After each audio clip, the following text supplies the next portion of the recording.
మంగళవారం ప్రార్థనలు ఆలకించే దేవుడు అనేక మంది భక్తులు చేసిన ప్రార్థన ద్వారా మంగళవారం మేము ప్రయాణమై వెళ్ళాం.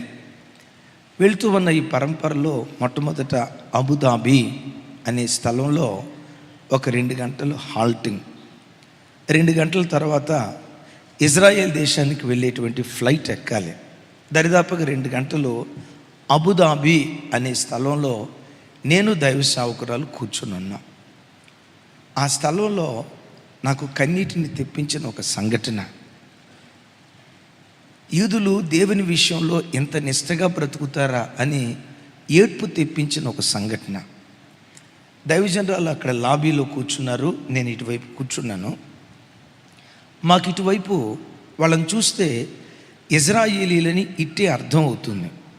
3 చక్కటి పిల్లలు ఎట్లా ఉన్నారంటే దేవదూతలు అంటారు చూసారా, బొమ్మలు బొమ్మలు బొమ్మలు, అందమైన బొమ్మలు ఎట్లుంటాయో ఆ 3 బిడ్డలు బొమ్మలాగున్నారు.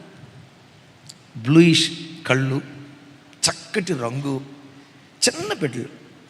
ఆ చిన్న బిడ్డలను తల్లి ఆడిస్తూ ఉంది. ఎవరా అన్నట్లుగా ఇటు నా తల పక్కకి తిప్పి చూశా.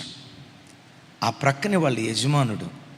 అద్భుతం తెలుసా, ఆ యజమానుడు దేవుని 10 ఆజ్ఞలను తన చేతికి కట్టుకొని, మేబీ కుడి చేతికి అనుకుంటా, చేతికి కట్టుకొని యూదుల ధర్మశాస్త్రం తోరా ఉంటుంది కదా, ఆ తోరా చేతబూని ఎయిర్పోర్ట్లో 100 కొలది ప్రజలు తిరుగుతున్నారు, వస్తూ ఉన్నారు, వెళుతూ ఉన్నారు. ఆ 3 పిల్లలు, తనకు పుట్టిన పిల్లలు అక్కడ ఆడుకుంటూ ఉన్నారు. భార్య అక్కడ ఉంది. వేల మంది ప్రయాణికులు ఆ లాబీలో ఉన్నారు, వెళుతూ ఉన్నారు, వస్తూ ఉన్నారు. ఆయన ఎవరిని ఆయన ఎవరిని పట్టించుకోలే. ధర్మశాస్త్రాన్ని ఇట్లా తీసుకొని చదువుకుంటా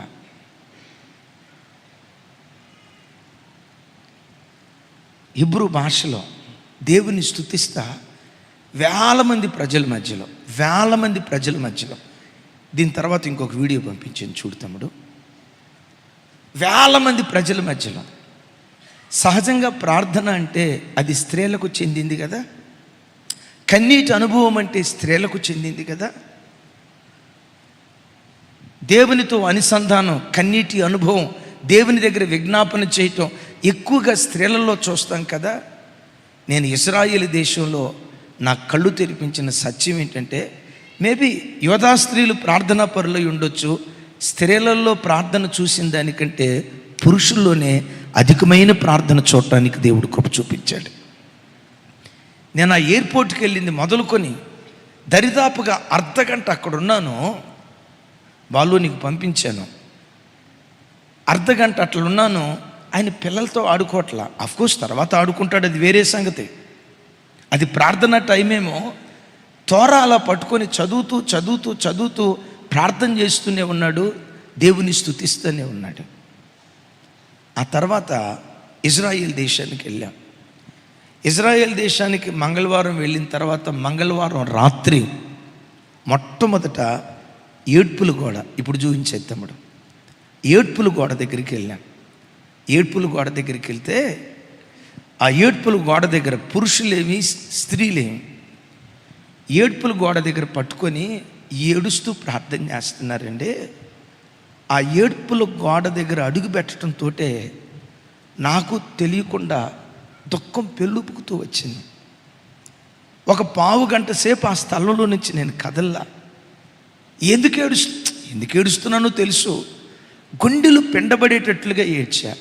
ఒక మాటలో చెప్పాలంటే, అమ్మా మీ అందరి కోసం అక్కడ ఏడుస్తూ దేవుని దగ్గర ప్రార్థన చేశాను. ఎమ్మాన్యుయల్ మినిస్ట్రీస్ మందిరంలో ఏ బిడ్డ, అదిగో చూడండి, పురుషులు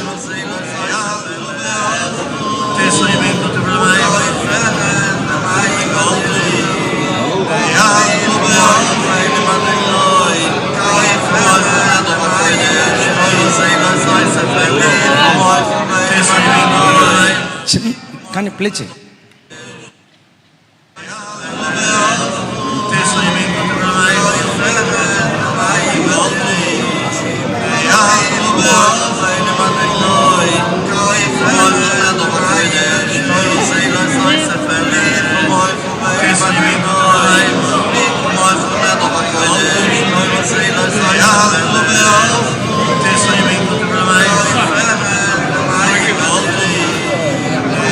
ఆమేన్. ఈ ఏడ్పుల గోడ దగ్గర ఏదో పండగలప్పుడు ప్రార్థన చేయటం కాదు, విశ్రాంతి దినాన్ని ప్రార్థన చేయటం కాదు. 24/7 365 days, అగైన్ 365 days 24/7 ఈ ఏడ్పుల గోడ దగ్గర వందల కొలది పురుషులు వచ్చి ఆ గోడలను పట్టుకొని సొలొమోను కాలంలో కట్టిన ఆ మందిరపు పూర్వపు వైభవం మరలా మాకు దయచేవా, పడగొట్టబడిన ఈ స్థలంలో మందిరం మరలా తిరిగి కట్టబడేటట్లుగా కృప చూపించు అని. స్త్రీలు పలసగా ఉన్నారు, కానీ ఎక్కడ చూసినా విచిత్రం. 40 సంవత్సరాలు దాటిన పిల్లలే కాదు, ఈ చిన్న పిల్లలను చూసినా ఆ గోడ దగ్గరికి రావటం, ఏడ్చుకుంటూ ప్రార్థన చేయటం. పురుషులరా, ఒక తండ్రిగా నా చేతులెత్తి ఆ దేశానికి వెళ్ళి చూసి వచ్చిన తర్వాత చెప్తున్నాను, ఈ రోజుకి ఇశ్రాయేలు దేశం రాజ్యములకు శిరస్సు వంటి దేశంగా ఉండటానికి కారణం ఏంటో తెలుసా? ఆ దేశంలో పురుషులు బలమైన ప్రార్థన పరులు. వారి ప్రార్థన అంతగా దేవుని సన్నిధిలో ఏడుస్తూ ప్రార్థన చేయటాన్ని బట్టే ఆ దేశం రాజ్యములకు శిరస్సు వంటి జనంగా ఉంది. చిన్నపిల్లలు మొదలుకొని యవ్వన బిడ్డల వరకు మీకు ఎప్పుడు సమయం దొరికినా మందిరానికి రండి.